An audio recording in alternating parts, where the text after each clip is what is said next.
This bustling town on the outskirts of Delhi is the starting point of one of the most ambitious infrastructure projects of our times. The Delhi-Mumbai Industrial Corridor that is being built almost from scratch from Dadri to JNPT, parallel to the freight corridor.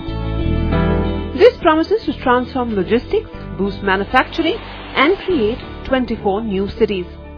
So we caught up with the man in charge of it, its CEO, Amitabh Kant, to find out what the real progress has been.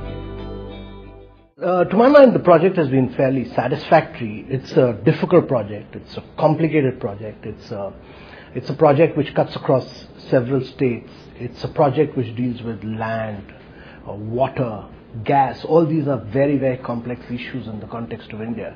But I think the project by itself has made very steady progress. The dedicated freight corridor which connects Delhi and Mumbai, that's a separate organization, but that's moved ahead.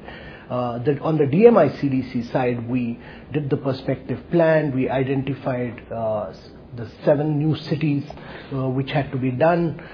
We've finished the master planning of these cities, which normally takes about a decade in Indian context.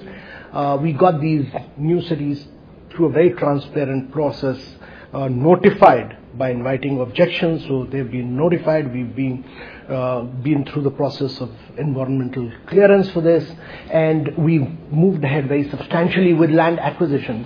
So to my mind, out of the 6 states that we deal with, 5 of the states have moved ahead very fast forward. 1 has been rather slow, and our objective is to bring that 6th state on.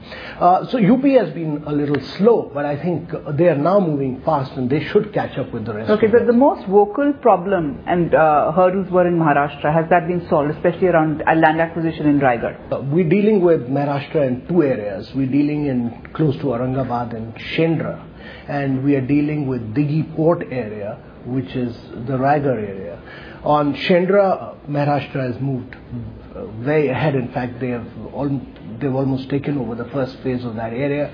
Raigad, there have been some issues, but I think the first phase of Dighi city is almost sorted out. So we are moving ahead with both Shendra and with Raigad together. Let me take a step back. Now, as envisaged, DMIC would see the emergence of 24 cities. The 7 cities that you're talking about is the first leg. Yes. My question to you is that when you say it's been notified, land acquisition has been okayed, environment clearances are there, and the master plan is ready, at what stage is this? Is anything being built over there, or are now private parties going to be invited to be partners in the PPP model? Okay.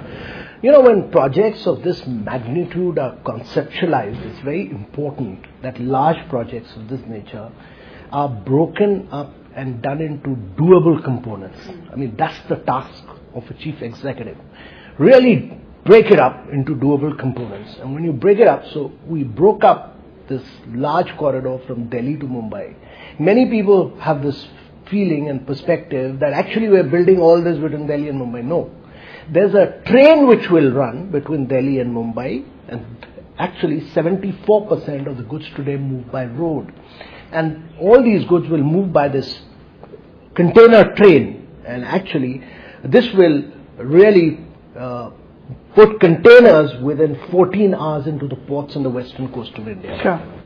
So both sides of this, we are creating new manufacturing cities. The original mandate was 24. We broke it up into 7. We finished the planning of 7. From the 7, we did the integrated plan, and then we broke it up into what is the trunk infrastructure. So when you create a city, you have to do the drainage, the sewage, the solid waste, the internal roads. All that, to my mind, is commercially non-doable. And this is a process which will take about close to 18 months, creating the backbone of the cities. And once these are created, then the remaining projects will be on the PPP basis. While DMIC has big ambitions, the fact is that it was an idea thought up in the good times between 2007 and 2008, at a time when India was the flavor and infrastructure the focus. Since then, things have gone downhill, and this project is up against a lot, especially the need for private partners and money.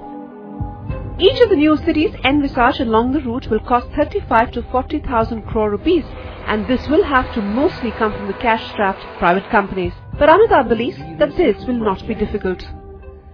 To my mind, every project in India which is well structured and adequately de-risked, that means that if the government has done its homework of getting the land, getting all the necessary approvals, getting environmental clearances, housed in that SPV, and then puts it out to bidding, I've rarely come across a project which has not attracted good private sector enthusiastic bids. So what we do is we form an SPV, we take about close to 40-45 clearances, we go to the Ministry of Environment, take the environmental clearances, we go through public hearing, we do all that bit and put all those approvals in the SPV.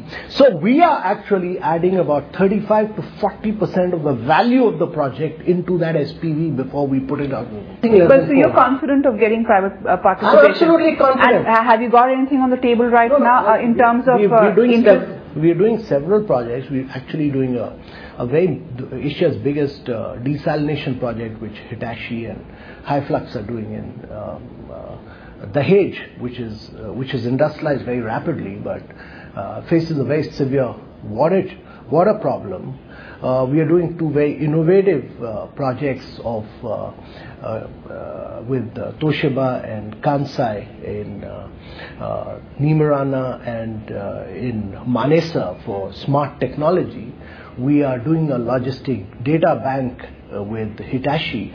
We're doing several very innovative, cutting-edge technology. Okay. Amitabh, let me get to the criticism that DMIC is faced. DMIC is being criticized, saying that it's too ambitious. Yeah. Okay, it comes in a tough time, yeah. And a lot of these investments that you're talking about is really about Japanese companies coming in and really putting their investment in because of the connection, the umbilical cord that connects the DMIC with Japan. Yeah. We don't hear of enough Indian companies, big Indian companies participating. A project of this nature is back-ended. Many of these projects actually require long-term lending at reasonable rates because they break even in 12 years, 13 years in several of these projects. But once they break even, they derive a huge amount of revenue, and therefore you require long-term lending at very reasonable rates. And the country which is actually adequately equipped to provide this kind of lending for infrastructure projects, and also to bring in cutting-edge technology for infrastructure and enable India to make a quantum jump in technologically, because we've been a very reluctant and a late urbanizer, is Japan. And therefore, several of these Japanese companies are working with us on smart city projects. But Indian companies, I have no doubt in my mind that all Indian companies will get in when we do the project. The timeline is 2019. We will give you the first phase of 7 new cities by 2019. But the important thing is that we must get the detailed engineering all completed by 2014 end. And then allow 3.5 years for the trunk infrastructure. Yeah. If all goes by plan, the first 7 cities will be ready to be rolled out by 2019.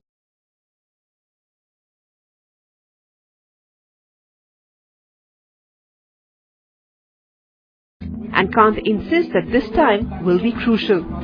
There are no quick fixes for a project this large. But the DMIC is also up against a lot. Will it really find private partners or even the land it needs to build up? More on that when we return.